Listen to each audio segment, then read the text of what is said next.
Hello and I welcome you all on keystone classes. तो आज हम करने वाले हैं अपना हमारी जो आंसर की रिलीज हुई है कल ही 22 तारीख को 22/2/2024 में जो हमारे एग्जाम हुए थे। हमारे 13/2/2024 के डीएसएसबी के एग्जाम जो हुए थे तो उन्हीं की आंसर की रिलीज हुई है। उसी में जो एक आंसर की है पीजीटी इंग्लिश मेल की, इसका हम जीएस का सेक्शन देखने वाले हैं। ठीक है, इसमें दो पेपर हुए थे पीजीटी इंग्लिश मेल में। तो जीएस का एक सेक्शन की एक वीडियो और एक सेक्शन की वीडियो जहां तक है कल तक आ जाएगी। बाकी इसके मैथ की दोनों सेक्शन की एक ही वीडियो आएगी। वो भी आपको जहां तक है कल शाम तक अवेलेबल हो जाएगी चैनल पे। ठीक है, और बाकी देखते हैं पेपर में क्या क्या आया था हमारा, क्योंकि ये हमारे लिए इम्पोर्टेंट इसलिए होता है क्योंकि प्रीवियस ईयर बेस ही सारे पेपर्स जो हैं वो बनते हैं। कहीं ना कहीं उनमें 70-80% प्रीवियस ईयर ही होता है। तो इसलिए हमें प्रीवियस ईयर करने बहुत जरूरी है। तो हम यहाँ पे जीएस का प्रीवियस ईयर करेंगे सबसे पहले। ठीक है, तो हम यहाँ पे पहले क्वेश्चन की तरफ को चलते हैं। हमारा पहला क्वेश्चन क्या कह रहा है? पहला क्वेश्चन हमारा कह रहा है who is the chief executive authority of union territory of India. UT की जो चीफ एग्जीक्यूटिव अथॉरिटी है वो कौन होता है? वो होता है हमारा प्रेसिडेंट। ठीक है, प्रेसिडेंट होता है। और हमारा अगर हम यूटीज की बात करें क्वेश्चन, क्योंकि हमारा यूटीज पे बेस है, तो अगर हम यूटीज की बात करें तो यूटी जो है वो हमारा आर्टिकल 239 से लेकर 242 तक होता है। 242। और ये पार्ट कौन सा होता है? ये पार्ट होता है हमारा 8, भाग 8 के अंदर यूटीज आती है। ठीक है, और हमें इसके बारे में क्या पता होना चाहिए? हमारी जो टोटल यूटीज है अभी जो लेटेस्ट 2019 में बनी थी, लद्दाख जम्मू एंड कश्मीर अलग अलग हो गए थे स्टेट से टूट के, तो टोटल यूटीज हमारी 8 हो गई थी। ठीक है, अगर मैं लास्ट यूटी जो बना है उसकी बात करूं, हमारा वो 2019 में बना है। कौन सा? लद्दाख। अगर मैं फर्स्ट यूटी की बात करूं, पहला यूटी कब बना था और कौन सा बना था? वो बना था हमारा अंडमान और निकोबार 1956 में। ठीक है, फर्स्ट यूटी हमारा अंडमान निकोबार 1956 में। अगर मैं और बात करूं तो चीफ एग्जीक्यूटिव अथॉरिटी होगा प्रेसिडेंट ऑफ इंडिया। ये कौन से आर्टिकल में लिखा हुआ है? ये आर्टिकल में लिखा हुआ है 239 में। अगर मैं चीफ मिनिस्टर के आर्टिकल की बात करूं तो चीफ मिनिस्टर का मेरा आर्टिकल होता है आर्टिकल 164। और अगर मैं किसकी बात करूं, लेफ्टिनेंट गवर्नर की बात करूं, लेफ्टिनेंट गवर्नर का कोई आर्टिकल को खास इंपोर्टेंट है नहीं। तो अगर मैं प्रेसिडेंट ऑफ इंडिया के there shall be a president of India के आर्टिकल की बात करूं कि एक राष्ट्रपति भारत स्टेट का होगा, प्रेसिडेंट ऑफ इंडिया। प्रेसिडेंट के आर्टिकल की बात करूं तो ये आर्टिकल होता है हमारा 53। ये इंपोर्टेंट आर्टिकल, इसको भी लिस्ट में ऐड कर लो। ठीक है, और अगर मैं यूनियन टेरिटरी में दिल्ली की बात करूं, क्योंकि दिल्ली को एक विशेष दर्जा दिया गया है राष्ट्रीय राजधानी क्षेत्र का।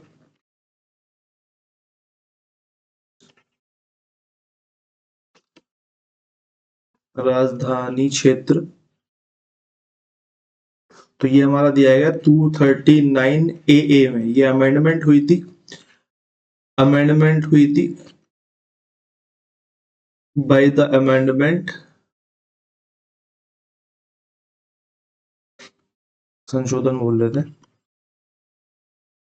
संशोधन हुआ था हमारा 1991 में।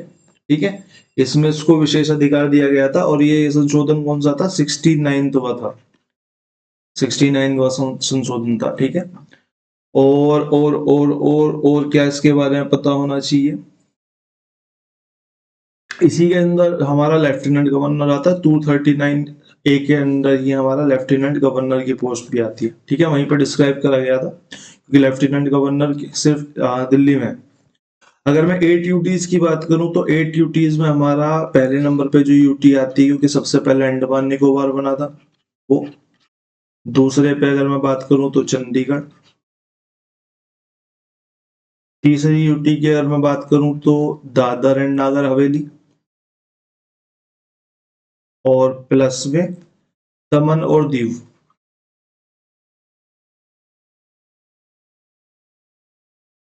दमन और दीव। ठीक है, चौथी की बात करूं तो हमारा दिल्ली राष्ट्रीय राजधानी क्षेत्र। ये यूटी में आता है। पांचवी की बात करूं 2019 में हमारी जो बनी यूटीज थी उनमें से एक जम्मू एंड कश्मीर और एक लद्दाख, छठा। सातवें की अगर मैं बात करूं तो सातवां हमारा लक्षद्वीप, सातवां हमारा लक्षद्वीप। और आठवीं यूटी की अगर मैं बात करूं तो वो हमारा पुडुचेरी। ठीक है, ये हमारी 8 यूटीज है। तो हमने यहाँ पे यूटीज के बारे में देख लिया। अगले क्वेश्चन की तरफ को चलते हैं। अगला क्वेश्चन हमारा कह रहा है the wildlife sanctuary known as the conservation of India's one horn rhinoceros, एक सींग वाला गैंडा, एक सींग वाले गैंडे के लिए कौन सी सेंचुरी जो है वो प्रसिद्ध है? वो है हमारी काजीरंगा नेशनल पार्क। ठीक है, बाकी हम यहाँ पे चारों ऑप्शंस के देख लेते हैं क्योंकि चारों ही हमारे मेन नेशनल पार्क्स हैं। तो हम चारों ऑप्शंस को एक बार देख लेते हैं। तो सबसे पहला ऑप्शन जो है हमारा वो है रणथंबोर नेशनल पार्क। अगर मैं रणथंबोर नेशनल पार्क की बात करूं तो ये हमारा राजस्थान में,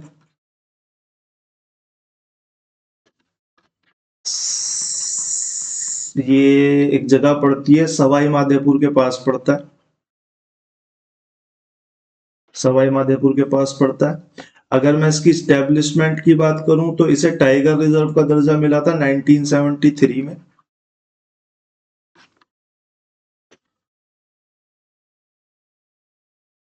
और इसको 1980 में राष्ट्रीय उद्यान का दर्जा मिल गया था। 1980 में राष्ट्रीय उद्यान का दर्जा मिला था। रणथंबोर नेशनल पार्क इसका तब नाम पड़ा था।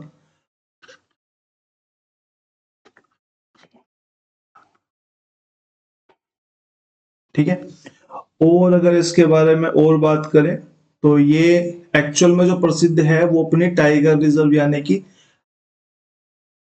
शेरों की वो टाइगर पॉपुलेशन के लिए फेमस है,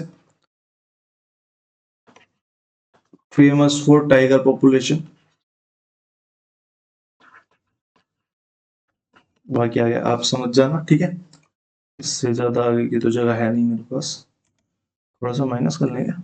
ठीक है, और अगर मैं आगे की बात करूं, हमारा सेकंड जो ऑप्शन है काजीरंगा, तो ये हमारा ये पहला हो गया। अगर मैं काजीरंगा नेशनल पार्क की बात करूं यहाँ पे, तो काजीरंगा नेशनल पार्क के बारे में मेरे को क्या पता होना चाहिए कि ये असम में है, ये जो है वो असम में है। और अगर मैं इसकी स्थापना की बात करूं तो ये स्टेब्लिश हुआ था हमारा 1905 में। ठीक है, 1974 में इसको राष्ट्रीय उद्यान का दर्जा मिला था, नेशनल पार्क 1974 में से बना दिया गया था नेशनल पार्क। और 2007 में इसको टाइगर रिजर्व घोषित करा गया था। ठीक है, 2007 में टाइगर रिजर्व को मैं टीआर लिख रहा हूँ। ठीक है, टाइगर रिजर्व घोषित करा गया था।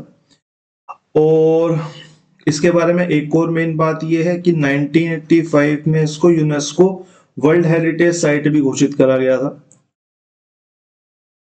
यूनेस्को यूनेस्को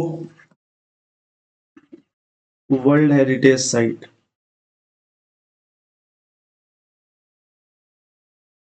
ठीक है, और इसके बारे में और कुछ तो ऐसा कुछ खास जानने लायक है नहीं। तो इसके बाद चलते हैं हम तीसरे ऑप्शन की तरफ को। तीसरा ऑप्शन हमारा क्या कह रहा है? Jim Corbett national park. इसके बारे में हमें क्या क्या पता होना चाहिए? सबसे पहले तो ये कहाँ पे है? ये उत्तराखंड में है। ठीक है, और इसके बारे में अगर इसकी स्थापना की बात करूं, स्टैब्लिशमेंट जो था इसका 1936 में था। ठीक है, और यहाँ पे जो एक मेन फैक्टर है, यहाँ पे सबसे ज्यादा बाघ पाए जाते हैं, मैक्सिमम बाघ जो है वो यहीं पे पाए जाते हैं। ठीक है, और ये भारत का सबसे पुराना राष्ट्रीय उद्यान भी है, ओल्डेस्ट नेशनल पार्क भी है। ठीक है, कौन सा? हमारा जिम कॉर्बेट नेशनल पार्क। अब हमारे पास एक बचता है और जगह भी कम बचती है, तो हम इसको ऐसे रैप अप कर लेते हैं यहाँ पे। ठीक है, और अगर मैं यहाँ पे अगर गिर की बात करूं तो गिर जो है हमारा, गिर नेशनल पार्क जो है सबको पता है कि वो गुजरात में है, बहुत मशहूर है। किस लिए मशहूर है? एशियाई शेर यहाँ पे सबसे ज्यादा पाए जाते हैं। अगर मैं स्थापना की बात कर लूं उससे पहले, तो स्थापना मेरी हुई थी 1965 में, इस्टेब्लिशमेंट जो हुआ था इसका। और अगर मैं इसको राष्ट्रीय उद्यान के दर्जे की बात करूं तो 1975 में नेशनल पार्क घोषित करा गया था। और फेमस किस लिए है? फेमस है एशियाई शेरों की। अफ्रीका के बाहर एशियाई शेर सिर्फ यहीं पे पाए जाते हैं, इसी नेशनल पार्क में। अफ्रीका के बाहर और कहीं नहीं पाए जाते, सिर्फ यहाँ पे पाए जाते हैं। ठीक है, अगले क्वेश्चन की तरफ को चलते हैं। विच organ is responsible for producing ATP through cellular respiration? ठीक है, तो ATP कौन सा सेल जो ऑर्गन है वो हमारा प्रोड्यूस करता है? वो हमारा करता है माइट्रोकॉन्ड्रिया। माइट्रोकॉन्ड्रिया, अब माइट्रोकॉन्ड्रिया के बारे में हमें और चीजें क्या पता होनी चाहिए कि माइक्रोकॉन्ड्रिया के बारे में हमें पता होना चाहिए। माइक्रोकॉन्ड्रिया पाया जाता है हमारा यूकैरियोटिक सेल्स में, यूकैरियोटिक सेल्स में, कोशिकाओं में। ठीक है, और माइक्रोकॉन्ड्रिया के अंदर डबल मेम्ब्रेन होता है। ठीक है, दोहरी झिल्ली पाई जाती है, डबल मेम्ब्रेन होता है। ठीक है, और माइट्रोकॉन्ड्रिया को हम कहते हैं power house of the cell, power house of the cell. ठीक है, माइट्रोकॉन्ड्रिया के बारे में हमें ये भी पता होना चाहिए, ये भी आता रहता है। ठीक है, अभी हमने देखा था एक पेपर था हमारा 2021 का, वहां पे आपसे आरबीसी का साइज पूछ लिया था। पॉइंट 0.7 टू 0.10 एम माइक्रोमीटर होता है उसका व्यास। तो हमें इसके व्यास के बारे में भी थोड़ा सा आइडिया होना चाहिए। इसका व्यास जो होता है वो हमारा 0.5 से लेके 1 माइक्रोमीटर के बीच में होता है। ठीक है, व्यास की बात कर रहे हैं हम यहाँ पे, साइज की नहीं, व्यास की बात कर रहे हैं।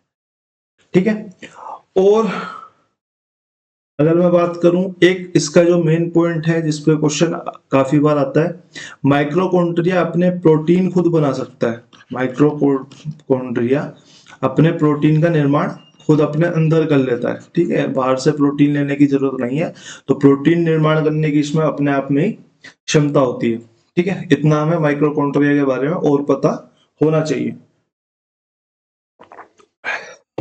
अब और एटीपी के बारे में हमें पता ही है कि एटीपी यहाँ पे प्रोड्यूस करता ही है वो, तो एक क्वेश्चन हमारा एटीपी का निर्माण भी कर लेता है। तो ये हमारे 5-6 क्वेश्चन हैं जो हमारे फ्रीक्वेंटली माइक्रोकॉन्ड्रिया के बारे में आते रहते हैं। सबसे मेन जो आता है वो power of house of the cell होता है।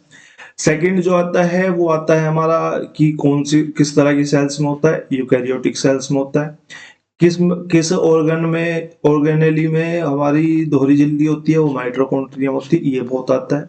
प्रोटीन का निर्माण कर सकता है, ये बहुत आता है। एटीपी कर सकता है, ये तो आप सामने देख ही रहे हो आप अपने। ठीक है, क्वेश्चन नंबर 4 की तरफ को चलते हैं। क्वेश्चन नंबर 4 हमारा क्या कह रहा है?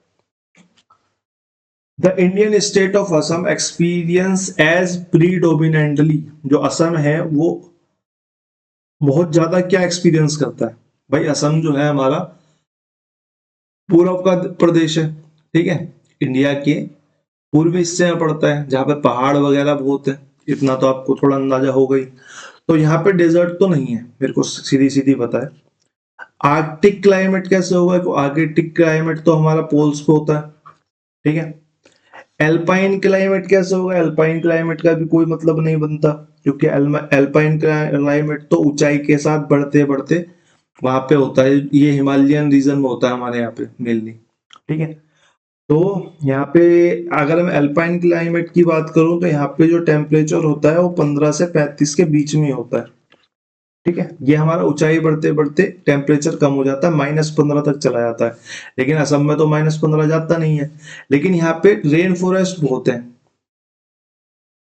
रेन फॉरेस्ट बहुत है, यहाँ पे बारिश बहुत ज्यादा होती है। असम हुआ, मेघालय हुआ, यहाँ पे रेन्स बहुत होती है, तो यहाँ पे ट्रॉपिकल रेन फॉरेस्ट क्लाइमेट है। ठीक है, और रेन से हमें एक चीज और याद आनी चाहिए, हमारा जो क्या है वो मासिनराम यहाँ पे हाईएस्ट रेन होती है वर्ल्ड की, हाईएस्ट रेन, ठीक है, वर्ल्ड की। और ये हमारा कहाँ है, ये हमारा मेघालय में। इससे पहले क्या था, इससे पहले था हमारा चेरापूंजी, ये भी मेघालय में ही था। अब सेकंड नंबर पे चेरापूंजी हो गया, पहले नंबर पे मानसीनराम हो गया है। ठीक है, और इसके बारे में हमें कोई खास पता होना नहीं चाहिए। तो क्वेश्चन नंबर 5 की तरफ को चलते हैं। 5 हमारा करंट अफेयर का क्वेश्चन है। करंट अफेयर का क्वेश्चन आप करंट तैयार करोगे, उसमें आपको मिल जाएंगे। ये तो डायनेमिक है, इसका कोई फायदा नहीं है। अब 1-2 साल बाद कोई मेरी वीडियो देखे उसमें करंट अफेयर का ये क्वेश्चन निकाल के उसके नोट्स बनाए तो उसका कोई फायदा नहीं है। तो 13th hockey of senior mains national championship 2023 इन 2023 में किसने जीती, पंजाब ने जीती। बस इतना ही पता होना चाहिए, बाकी आप करंट अफेयर्स में कर लेंगे, समझदार आप लोग हैं। 5वें क्वेश्चन की तरफ को चलते हैं। विच remnant was captured by India's first X-ray polarimeter satellite XPOSat in जनवरी 2024। तो एक्सरे की जो सैटेलाइट थी उसने क्या कैप्चर करा, उसने एक सुपरनोवा को कैप्चर करा। ये भी करंट का क्वेश्चन है, 2024 की बात कर रहा है, अभी जनवरी की, क्या कैप्चर करा। तो 7वें क्वेश्चन की तरफ को चलते हैं, करंट को इग्नोर करेंगे बिल्कुल। In economics the law of diminishing return, कम होते हुए रिटर्न, क्या रेफर करते हैं। ठीक है, the absence of any relationship between input and output, नहीं भाई साहब, एब्सेंस ऑफ मतलब बिल्कुल भी नहीं होगा तो डिमिनिश कैसे होगा, तो ये ऑप्शन हमारा गलत हो जाता है। अगर मैं ऑप्शंस को देख के क्वेश्चन लगाना चाहूं, ठीक है, the constant output with each additional input, अगर कांस्टेंट आउटपुट है तो डिमिनिश कैसे हो रहा है, अगर आउटपुट सेम मिलता जा रहा है तो डिमिनिश कैसे हो रहा है, डिमिनिश हो रहा है यहाँ तो ये भी नहीं रेफर करता। थर्ड की अगर मैं बात करूं, the increase in output with each additional input, increase नहीं डिमिनिश की बात कर रहा है, ये ऑप्शन भी हमारा खत्म हो गया। तो ये तो कीवर्ड से खत्म हो गया भाई, ये इंक्रीज की बात कर रहा था, नहीं हो सकता। कांस्टेंट की बात कर रहा था, लेकिन हमारे पास तो डिमिनिशिंग रिटर्न का लॉ है, तो ये नहीं हो सकता। एब्सेंस की बात कर रहा है, अगर है ही नहीं है, एब्सेंस ही है, तो भाई साहब हमारा डिमिनिश कैसे होंगे। तो हमारा यहाँ पे सिर्फ एक ही ऑप्शन बचता है जिसमें कीवर्ड है, तो the decrease in output with each additional input, तो हमारे कीवर्ड के हिसाब से ही ये ऑप्शन यहाँ पे सही हो जाता है। इकोनॉमिक्स वैसे भी इतनी कोई नहीं पढ़ता, कीवर्ड्स इसमें मेन है। कीवर्ड्स जैसे मैंने दिखाया ना, एब्सेंस आ रहा है, कांस्टेंट आ रहा है, इंक्रीज आ रहा है, थोड़ा सा हल्का सा दिमाग लगाओगे काम बन जाएगा। ये हमारा ऑप्शन से हमारा क्वेश्चन हो सकता था, बिल्कुल आराम से हो सकता। अगर मैं अब इस लॉ की बात कर लेता हूँ, डिमिनिशिंग रिटर्न का जो लॉ था वो हमारा एल्फ्रेड मार्शल ने दिया था, अल्फ्रेड मार्शल, अल्फ्रेड मार्शल ने, ठीक है। और इन्होंने जो ये लॉ दिया था वो अपनी एक बुक में दिया था, प्रिंसिपल्स ऑफ इकोनॉमी, बहुत मेन अच्छी बुक है, मतलब अच्छी नहीं कहेंगे, मतलब इकोनॉमिक्स के टर्म में बहुत पॉपुलर बुक है, प्रिंसिपल ऑफ इकोनॉमी।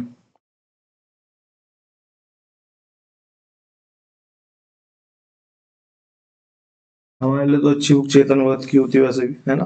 तो अगर मैं इकोनॉमिक्स के टर्म में बात करूं तो ये एक बहुत मेन बुक है, ठीक है। और हाँ, घटते, अगर मैं इसकी लॉ ऑफ डिमिनिशिंग रिटर्न की बात करूं, इसकी डेफिनेशन, तो इसकी डेफिनेशन तो आपको यहाँ मिल गई, the decrease in output in each additional input. अगर मैं जैसे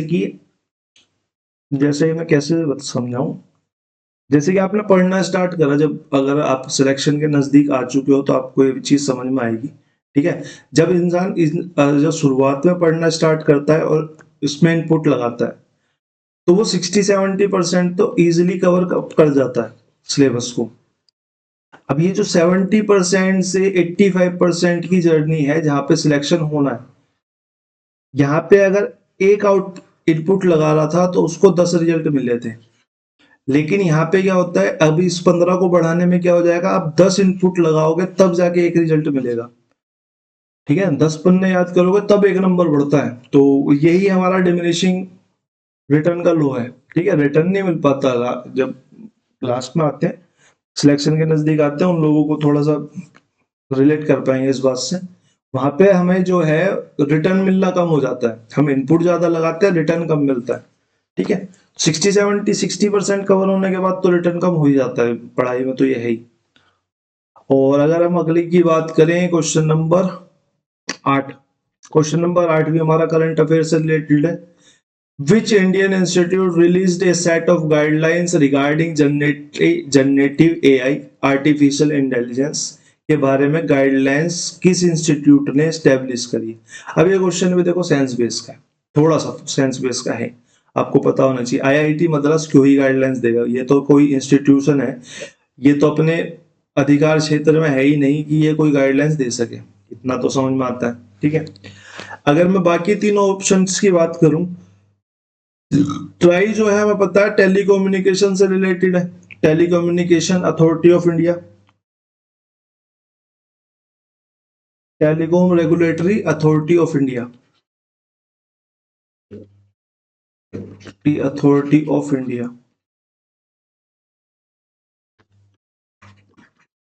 ठीक है, और इसके बारे में एक और फैक्ट आपको पता होना चाहिए, इसका जो एस्टेब्लिशमेंट है वो हमारा 1997 में हुआ था।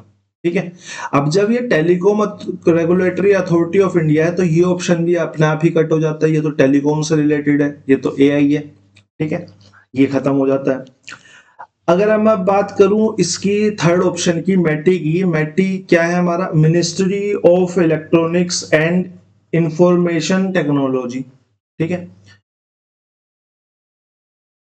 Ministry of electronics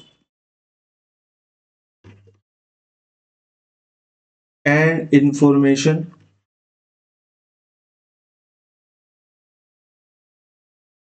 technology, techno technology.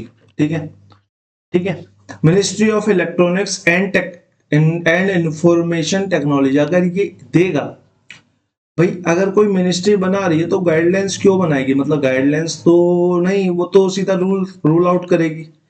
मैं इसको इस तरीके से भी काट सकता था, ऑप्शन नंबर ए मेरा यहाँ पे मैं लगा सकता था, मेरे को कंफ्यूजन होता तो वो होता इन दोनों में, क्योंकि मिनिस्ट्री गाइडलाइंस भी दे सकती है पर मिनिस्ट्री जनरली गाइडलाइंस नहीं देती, वो सीधा अथॉरिटी देती है, उनके पास सीधी अथॉरिटी है, एग्जीक्यूटिव एजेंसीज होती हैं जितनी मिनिस्ट्रीज होती हैं।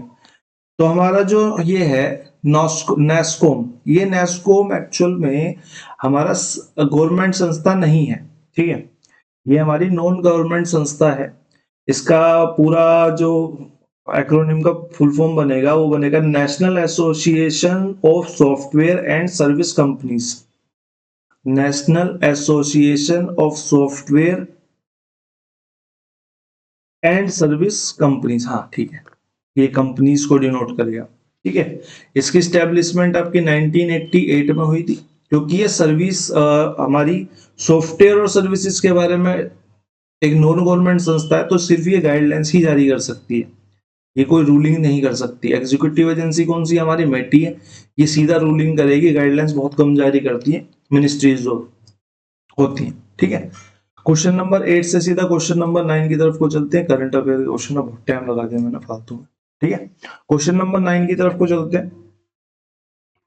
The dash was inaugurated to conduct comprehensive health checkups for the entire population of Haryana at least once every 2 years। ये भी करंट अफेयर का क्वेश्चन है, ये भी करंट अफेयर का क्वेश्चन है, इसका सीधा आंसर देख लेते हैं हम, निरोगी हरियाणा स्कीम। ठीक है, क्वेश्चन नंबर 10 की तरफ को चलते हैं सीधा।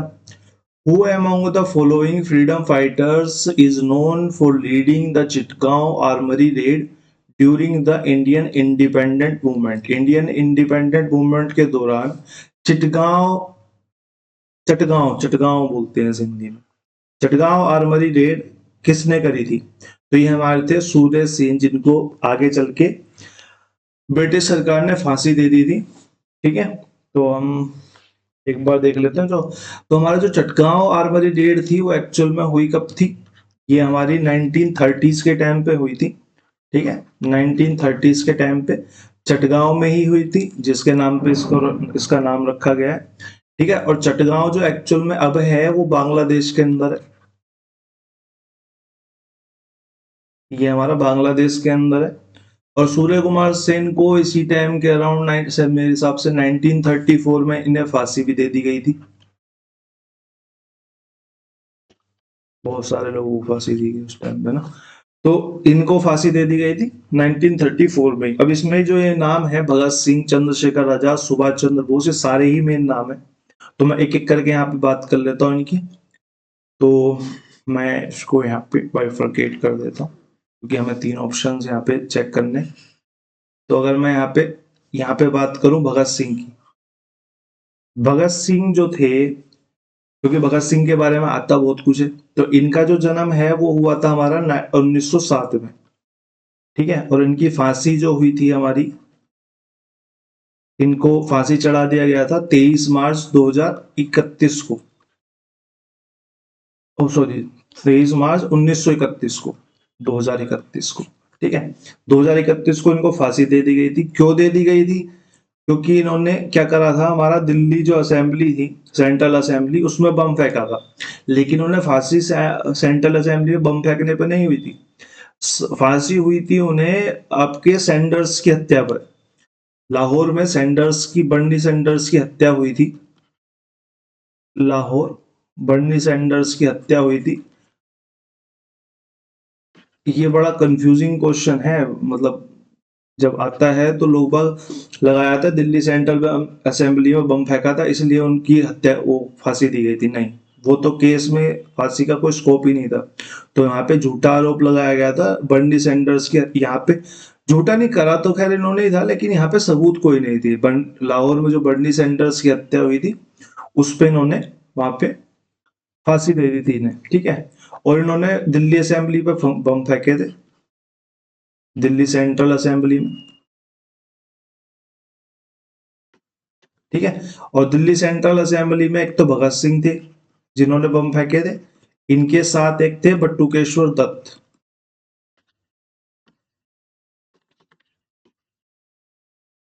ठीक है, ये भी आता है, भगत सिंह और बटुकेश्वर दत्त ने साथ मिलकर बम फेंके थे। और भगत सिंह के बारे में एक दो चीज और पता होनी चाहिए हमारी। भगत सिंह जो थे वो 2 मेन सोसाइटीज के हिस्सा थे। ठीक है, एक तो नौजवान भारत सभा।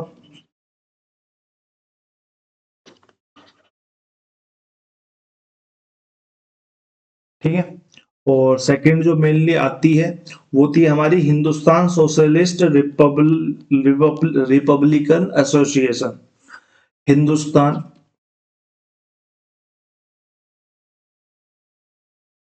सोशलिस्ट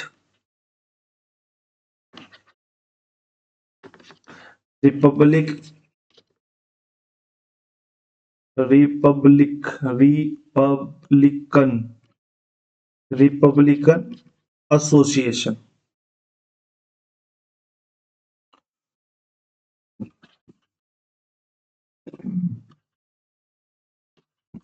ठीक है, ये हमारी 2 सब वो थी, ऑर्गेनाइजेशन थी जिनका ये हिस्सा थे। ठीक है, और इनकी एक बुक भी है। बुक भी, क्योंकि क्वेश्चन आता रहता है बुक का भी। मैं नास्तिक क्यों हूं?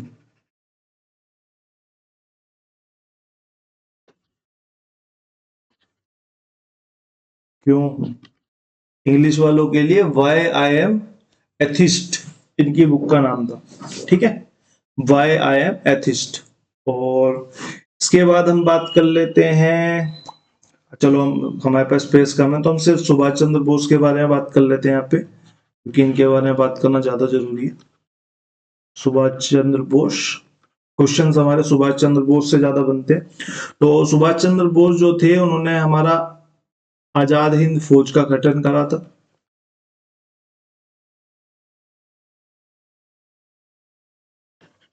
आजाद हिंद फौज का जो गठन करा था इन्होंने करा था। और आजाद हिंद फौज से पहले अगर मैं बात करूं तो ये 1938 में कौन सा था वो, हरिपुरा अधिवेशन, हरिपुरा अधिवेशन में इन्होंने कांग्रेस की अध्यक्षता भी करी थी।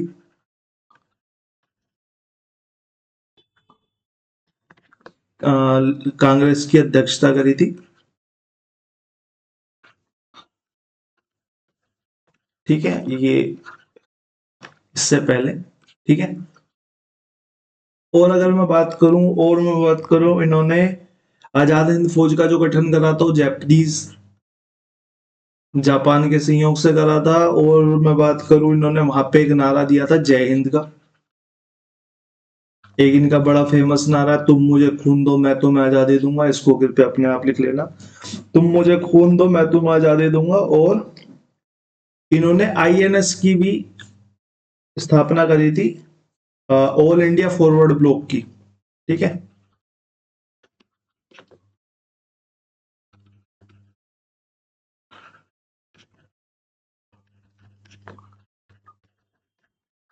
ये इनकी पार्टी का नाम था, ठीक है, ऑल इंडिया फॉरवर्ड ब्लॉक इनकी पार्टी का नाम था, ठीक है। तो अभी तक हम 10 क्वेश्चन निपटा चुके हैं और मुझे लग रहा है आधे घंटे के आसपास का टाइम हो चुका होगा। तो फटाफट आगे के क्वेश्चंस निपटाते हैं। 11 number question, the founder of Ramakrishna Mission dedicated to social service and spirituality, spiritual teaching, ठीक है, रामकृष्ण मिशन का किस जो स्थापना थी वो किसने करी थी? तो ये स्वामी विवेकानंद जी ने करी थी, स्वामी विवेकानंद जी ने करी थी, ऑप्शन नंबर सी। और स्वामी विवेकानंद जी ने जो करी थी वो राम कृष्ण परमहंस के नाम पर करी थी, ठीक है। तो हम यहाँ पे अगर मैं बात करूं, रामकृष्ण मिशन जो था वो रामकृष्ण परमहंस के नाम पे रखा गया था। क्यों रखा गया था? क्योंकि रामकृष्ण परमहंस जो थे वो गुरु थे किसके? हमारे स्वामी विवेकानंद जी के। और रामकृष्ण मिशन की जो स्थापना थी वो हुई थी हमारे 1987 में, ठीक है, स्थापना 1987 में हुई थी। और इनके बारे में क्या पता होना चाहिए? और जो हमारे कौन थे, स्वामी विवेकानंद जी थे, इनका एक बहुत अच्छा कोट है, उठो जागो तब तक मत रुको जब तक लक्ष्य की प्राप्ति ना हो। आता रहता है तो आप एक बार नोट डाउन कर लेना, उठो जागो और तब तक मत रुको जब तक कि लक्ष्य की प्राप्ति ना हो, ठीक है। और स्वामी विवेकानंद जी के बारे में पता होना चाहिए, इन्होंने 1893 में विश्व धर्म सभा के अंदर, यूएसए में विश्व धर्म सभा में भारत का नेतृत्व किया था, या सनातन का नेतृत्व किया था, सनातन,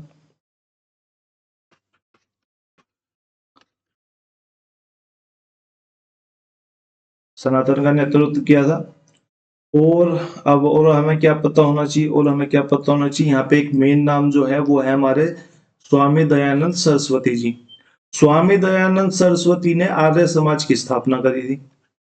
बहुत बार क्वेश्चन आता है, आर्य समाज के संस्थापक कौन थे? स्वामी दयानंद सरस्वती। कौन से साल में करी थी? 18 से 1875 में, ठीक है, 1875 में। और इनका एक कोट था वेदों की ओर वापस चलो, वेदों की ओर वापस चलो, या वेदों की ओर चलो, वेदों की ओर लौटो, वेदों की ओर वापस चलो। ये इनका एक कोट था जो आता रहता है कि ये वाला कोट किसने दिया था? वेदों की ओर वापस चलो हमारा दयानंद सरस्वती जी ने दिया था, ठीक है। इस क्वेश्चन में और कुछ की जरूरत नहीं है, बाकी चलते हैं अगले क्वेश्चन की तरफ। अगला क्वेश्चन है हमारा, the scheduled tribes ST with the largest population in India belong to which state? ST जो है वो सबसे ज्यादा कौन सी स्टेट में है? तो ये हमारा एक्चुअल में 2011 की जनगणना से रिलेटेड सवाल हो गया, ठीक है। तो जो एसटीज हैं वो हमारे मध्य प्रदेश में सबसे ज्यादा है, ठीक है। इसके साथ हम बात कर लेते हैं जो एससी हैं वो सबसे ज्यादा हमारे उत्तर प्रदेश में, और फिर मैं बात कर लेता हूं कि जो ओबीसीज हैं वो भी हमारे सबसे ज्यादा यूपी में ही है, लगभग पॉपुलेशन का 50%, पॉपुलेशन का 50% के आसपास ये ओबीसीज हैं। और एससी की बात करूं तो लगभग लगभग मेरे हिसाब से जहां तक मुझे याद है 21% के आसपास, 21 से थोड़ा सा कम यूपी का जो है वो एससी है, ठीक है, शेड्यूल कास्ट है। और मैं बात करूं और पॉपुलेशन पे जो फैक्ट मेरे को याद आ रहे हैं आज अभी, तो यूपी जो है वो लार्जेस्ट पॉपुलेशन है,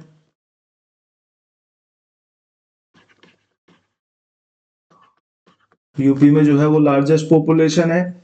और अगर मैं बात करूं सबसे कम पॉपुलेशन या फिर सबसे ज्यादा पॉपुलेशन यूटीज में, ये तो स्टेट हो गया। अगर मैं यूटी की बात करूं तो दिल्ली में सबसे ज्यादा पॉपुलेशन है, ठीक है। और अगर मैं लीस्ट की बात करूं कि कम कहां पे है, तो स्टेट में सिक्किम और यूटीज में हमारा लक्षद्वीप। और अगर मैं बात करूं डेंसिटी की बात करी जाए, पॉपुलेशन डेंसिटी पे भी बहुत क्वेश्चन बनते हैं, तो पॉपुलेशन डेंसिटी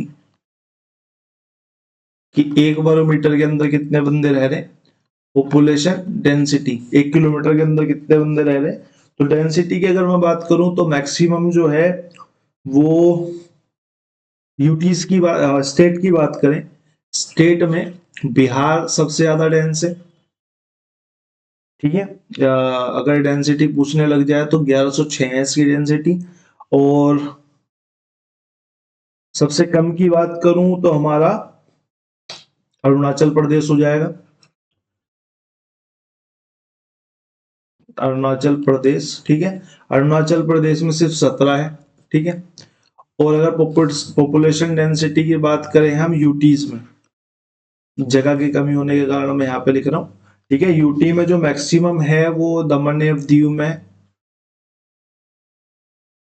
दमन एवं दीव में, तो इसमें हमारी है लगभग 2100-2200 के आसपास थी, 2191, ठीक है, 2191 है। और जो मिनिमम है वो हमारी है अंडमान और निकोबार में, रिमोट एरियाज पड़ जाते हैं अंडमान निकोबार, यहाँ पे हमारी जो पॉपुलेशन है वो 46 हो जाती है, ठीक है। ये फैक्ट्स आपको पता होने चाहिए पॉपुलेशन के बारे में।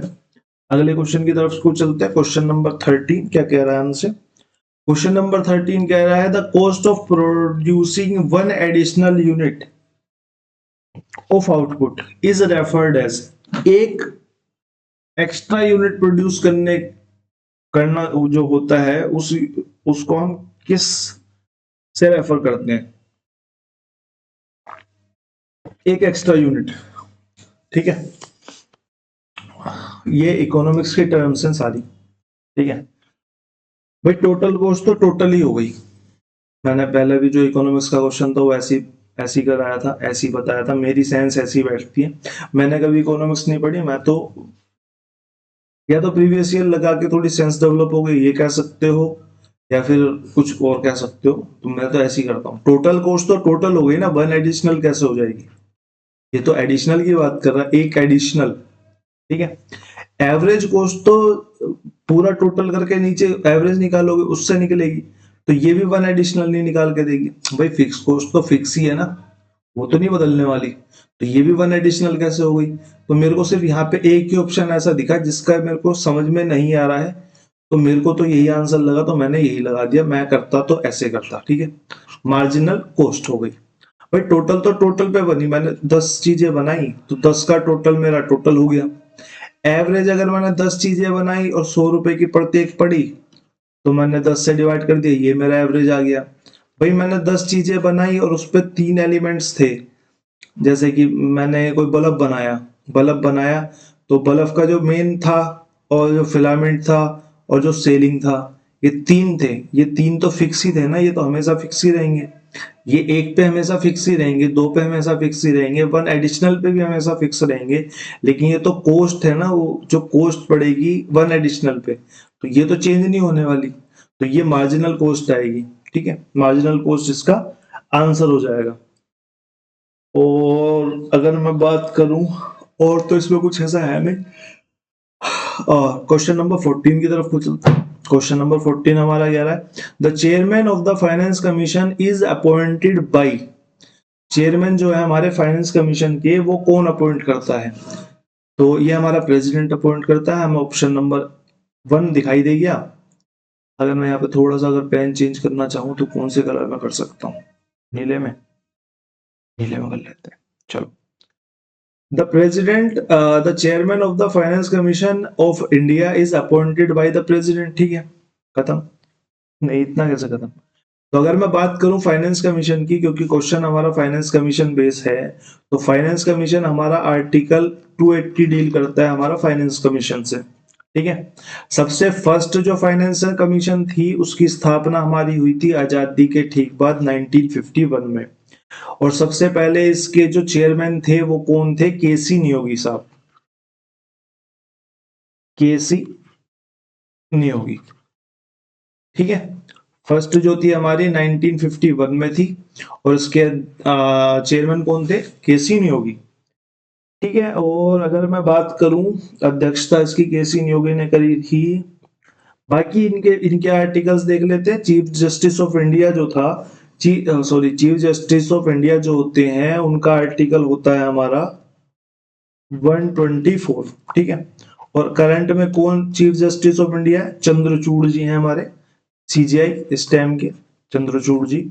स्पीकर ऑफ लोकसभा की बात करूं तो स्पीकर ऑफ लोकसभा का जो आर्टिकल होता है वो होता है हमारा 93।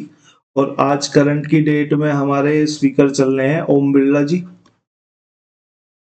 ठीक है, और प्राइम मिनिस्टर के आर्टिकल की बात करूं, प्राइम मिनिस्टर का आर्टिकल आप लोगों को पता होना चाहिए, आर्टिकल नंबर 75। और प्राइम मिनिस्टर सबको पता है, मोदी जी है हमारे करंट के। ठीक है, और अगर मैं बात करूं फाइनेंस कमीशन की, तो फाइनेंस कमीशन के बारे में आपको, फर्स्ट फाइनेंस कमीशन हो गया, तो अभी जो करंट की फाइनेंस कमीशन चल रही है वो चल रही है 15वीं। ठीक है, और 15वीं फाइनेंस कमीशन हमारी 2017 में स्टेब्लिश हुई, और इसके जो चेयरमैन बने या अध्यक्ष बने वो हमारे बने, अध्यक्ष बने हमारे एनके सिंह। एनके सिंह जी जो है हमारे करंट वाली फाइनेंस कमीशन के अध्यक्ष हैं। ठीक है, इतना हमें इस बारे में पता होना चाहिए। अगला चलते हैं 15वां नंबर क्वेश्चन। 15 नंबर क्वेश्चन हमारा कह रहा है, which is the defining characteristics of chordates Chordata in the animal kingdom. Chordata के बारे में डिफाइनिंग कैरेक्टरिस्टिक्स क्या है? साइंस का क्वेश्चन। ठीक है, तो कोर्डेटास लेट मी रिकॉल कोर्डेटा। तो कोर्डेटा जो होता है, कोर्डेटा के अंदर जो है वो एनिमल किंगडम के अंदर आते हैं, और कोर्डेटा आता है under Animalia, under Animalia, any Animalia. तो ये जो कोर्डेटा है वो आता है एनिमिलिया के अंडर, और इसमें दोनों तरह के ही जीव आते हैं, वर्टिब्रेट्स वाले भी, इनवर्टिब्रेट्स वाले भी। Vertebrates plus invertebrates, invertebrates. ठीक है, दोनों आते हैं। और अगर कैरेक्टरिस्टिक्स की बात करें तो हमारा इनके अंदर नोटोकॉर्ड होती है, तो हमारा ऑप्शन नंबर बी यहाँ पे सही हो गया। क्योंकि ये एनिमल किंगडम के अंदर आते हैं तो ये गिल्स का तो जरूरी नहीं है ना, ये तो जरूरी नहीं है। ठीक है, और इनके अंदर क्या होता है, इनके अंदर एक डोर्सल होलो नर्व कोड होती है, खोखली नर्व कोड होती है एक्चुअल में, एक डोर्सल होलो नर्व कोड। ठीक है, और अगर इसकी चौथी एक और कैरेक्टरिस्टिक्स की बात करें तो इनके अंदर एक टेल भी होती है, ठीक है, एक टेल भी होती है। तो पोस्टर्नल टेल जो है, यानी कि पीछे की तरफ में एक टेल भी होती है, इसको बोलेंगे हम पोस्टर्नल टेल। तो ये एक पीछे की तरफ में टेल होती है। ये इनके कैरेक्टरिस्टिक्स हैं तीन जो मेन है। तो और इसमें वर्टिब्रेट्स भी होते हैं, इसमें अनवर्टिब्रेट इनवर्टिब्रेट्स भी होते हैं। और किसके अंडर आता है ये? एनिमिलिया के अंडर आता है। ये हमारा कोर्डेटास हो गए, ठीक है। क्वेश्चन नंबर 16 की तरफ को चलते हैं। क्वेश्चन नंबर 16 हमारा क्या कह रहा है? क्वेश्चन नंबर 16 हमारा कह रहा है which feature of Indian constitution ensure a balance between centre and state government. Centre and state government के बीच में बैलेंस करने के लिए हमारे इंडियन कॉन्स्टिट्यूशन में कौन सी फीचर है? Judicial review by Supreme Court, इससे बैलेंस का क्या ही मतलब है? ये तो मतलब ही कोई नहीं हुआ। Blend of rigidity and flexibility, शायद हो सकता है लेकिन नहीं, क्योंकि federal structure with division of power, federal structure का मतलब ही ये होता है कि आप दो या दो से ज्यादा के बीच में पावर का डिस्ट्रीब्यूशन कर दें। तो इसलिए यहाँ पे फेडरल आते ही यहाँ पे राइट आंसर हो जाता है। Single citizenship of all Indians, हाँ ठीक है, single citizenship of all Indians. अगर मैं अब अगर मैं इनके आर्टिकल की बात करूं तो judicial review by the supreme court के लिए कोई सिंगल आर्टिकल नहीं है। ये अलग अलग जगह पे अलग अलग तरीके से काम करता है। जैसे फंडामेंटल राइट्स के मामले में सुप्रीम कोर्ट जो होता है फंडामेंटल राइट्स का प्रोटेक्टर होता है। तो आर्टिकल नंबर 13 के हिसाब से यहाँ पे इसे जुडिशियल पावर्स मिल जाती हैं, ठीक है। फंडामेंटल राइट्स को लागू कराने वाला होता है, इस वजह से 32 में इसको जुडिशियल पावर मिल जाती है, ठीक है। इसको अलग अलग आर्टिकल से अलग अलग जुडिशियल पावर मिलती है, तो सिंगल इसका कोई आर्टिकल है नहीं, ठीक है। सर्वोच्च न्यायालय का मूल अधिकार होता है, तो आर्टिकल 131 से इसको जुडिशियल पावर मिल जाती है। और राष्ट्रपति को परामर्श देने वाली शक्ति भी एक तरीके से जुडिशियल रिव्यू की पावर में आती है, ठीक है।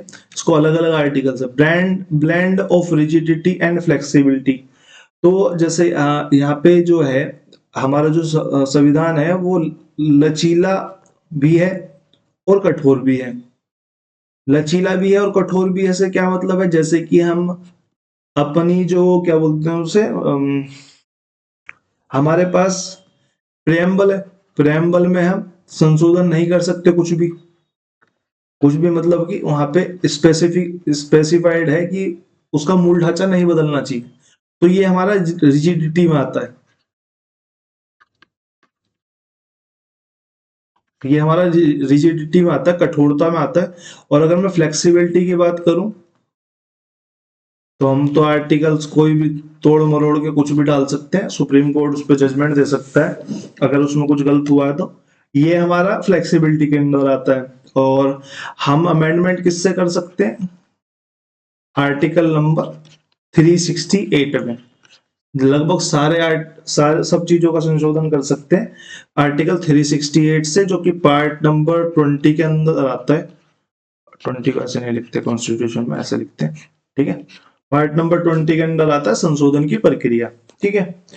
और अगर मैं बात करूं single citizenship of all Indians, ये हमारा हमारा आता है सिटीजनशिप के आर्टिकल के अंदर, आर्टिकल 15 के अंदर। आर्टिकल नंबर 15 आता है single citizenship for all Indians, ठीक है। और और इसमें कुछ खास है नहीं। क्वेश्चन नंबर 17 की तरफ को चलते हैं। विच acclaimed artist penned the autobiography titled My Life in Art, providing insights into their artistic journey? ये भाई साहब थे हमारे, बुक है कोई, इसमें कोई खास ऐसा नाम है नहीं जो रिपीटेडली किसी एग्जाम में आता हो। तो हम सीधा अगले क्वेश्चन की तरफ को चलते हैं। क्वेश्चन नंबर 18 हमारा कह रहा है which language often considered a classical language has the oldest literary tradition among all Indians. अगर आप भारतीय हो तो आपको इस बारे में पता होना चाहिए। हमारी जो ओल्डेस्ट क्लासिकल लैंग्वेज है, क्योंकि मुझे इस पेन में मजा नहीं आ रहा है, मैं पेन देता हूँ दूसरा। इसको लेते हैं, ठीक है। तो वो हमारी है कौन सी? संस्कृत। थोड़ा अल्ट्रा लाइट हो गया, इसको ले लेना। हाँ ये ठीक है। तो वो है हमारी संस्कृत। तब संस्कृत जो है हमारी सबसे पुरानी भाषा है, और सबसे पुरानी भाषा का हमें स्रोत क्या मिलता है, क्योंकि ये वेदों की भाषा है। और वेद जो है वो इस दुनिया के सबसे पुरानी किताबें हैं। वेद जो है, अगर मैं वेदों की बात करूं, विश्व की सबसे पुरानी किताब है।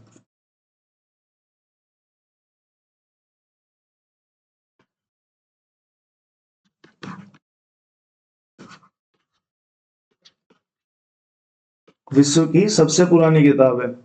और जो हमारी संस्कृत भाषा है वो हमारी हिंद यूरोपियन परिवार की भाषा है। ठीक है, हर लैंग्वेज का अपना वो है, परिवार है, मतलब ओरिजिन के हिसाब से उनको अलग अलग बांटा गया है। तो ये जो है हमारा हिंद यूरोपियन परिवार की भाषाओं में आती है।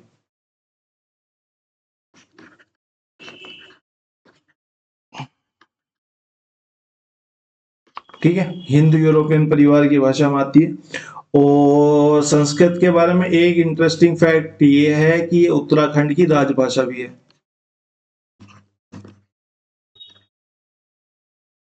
वैसे ये बोली नहीं जाती, सिर्फ लिखी जाती है। आज के टाइम पे बोलने वाला संस्कृत में कोई है नहीं। तो ये उत्तराखंड के एक दो गांव है कर्नाटक वगैरह के जहाँ पे बोली जाती है, मतलब ऑफिशियली तो इसे ना बोली जाने वाली भाषा ही बोला जाता है। ठीक है। और अगर मैं बात करूं, एक फैक्ट जो है वो आप बहुत ध्यान रखें, एक किताब है अष्टध्यायी। अष्टध्यायी,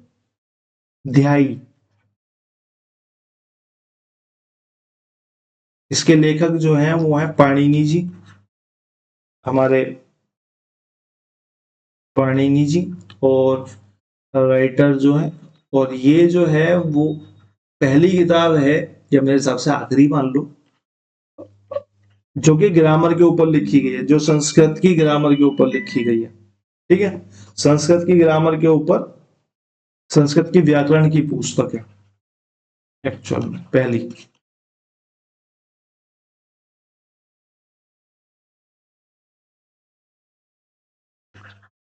इसी के कारण से हम संस्कृत को आजकल पढ़ पाते हैं और ना पढ़ ही नहीं पाते। ठीक है, तो पाणिनि ने जो अष्टाध्यायी लिखी थी वो संस्कृत व्याकरण की किताब थी।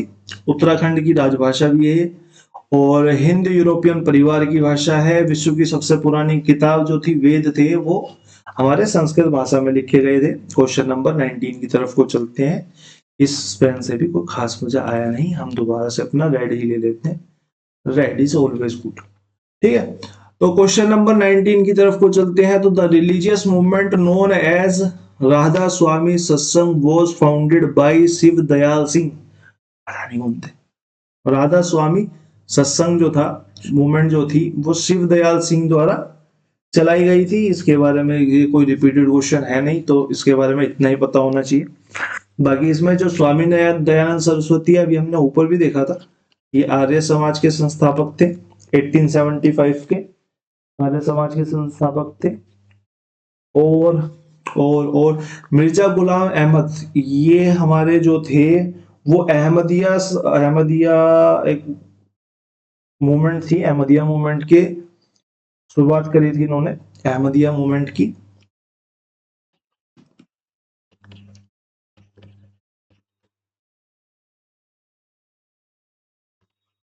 ये था इस्लाम धर्म में जो कुरीतियां होती हैं उनको खत्म करने के लिए इन्होंने अहमदिया मूवमेंट की शुरुआत करी थी। और हमें क्या पता होना चाहिए, हमें रामकृष्ण परमहंस हैं, इन्हीं के नाम पे रामकृष्ण मिशन की शुरुआत करी थी 1897 में। अच्छा, ये क्वेश्चन तो ऊपर ही आया था। हाँ, विवेकानंद जी ने, विवेकानंद जी ने।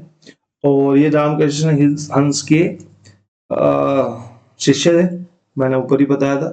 और एक यहाँ पे और ऐड ऑन कर लो कि रामकृष्ण परमहंस का जो नाम था, उनके ब्रह्मचर्य, ब्रह्मचर्य नहीं बोलेंगे उसको, वानप्रस्थ या ऐसा कुछ बोलेंगे, क्या बोलते हैं उसको, गृह त्याग से पहले,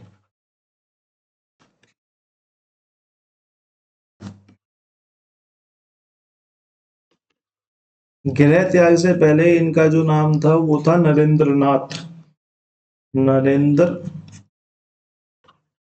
ठीक है। और माँ काली के वो थे उपासक थे, माँ काली के उपासक थे। ये क्वेश्चन आता है, एक सेकेंड लेट मी, एक बार शायद मैंने देखा तो है ये कहीं ना कहीं कि ये माँ काली के उपासक थे, ठीक है, या हो सकता है मैंने रीलों में देख लिया। क्वेश्चन नंबर 20 की तरफ को चलते हैं। The Kala Ghoda arts festival is an annual culture program of Mumbai. Please question आपके यहाँ पे खत्म होते हुए, उम्मीद करता हूँ आपको यहाँ से कुछ इनपुट अच्छा ही मिला होगा। अच्छा मिला हो तो लाइक शेयर सब्सक्राइब कर देना, ठीक है। तो बाकी देखते हैं, अगली क्लास में मिलेंगे। अगली क्लास हमारी होगी जीके की पार्ट 2, या उससे पहले आएगी आपको इन्हीं पीजीटी के जो पेपर हुए इंग्लिश के, उन्हीं का मैथ का सेक्शन लाऊंगा मैं। तो मिलते हैं अगली क्लास में, तब तक के लिए धन्यवाद।